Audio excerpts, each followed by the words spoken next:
மயில் மீது மன்னனை அமர்த்தி வைத்து 7 ஸ்வரம் பாடும் திங்களே சலங்கை கட்டி.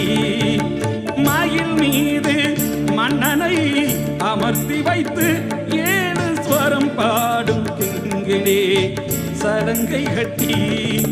வெற்றி வேலுடன் சேவர் கொடி ஏற்றி வைத்து, வெற்றி வேலுடன் சேவர் கொடி ஏற்றி வைத்து எங்க ராஜாதிராஜனுக்கு முடி சூட்டுவோம்.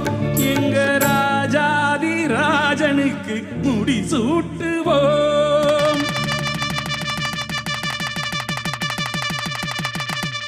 சந்தனம் மணக்குது, கற்பூரம் ஜொலிக்குது. சந்தனம் மணக்குது, கற்பூரம் ஜொலிக்குது. கந்தகிரி கோயில் வந்தால் நன்மையெல்லாம்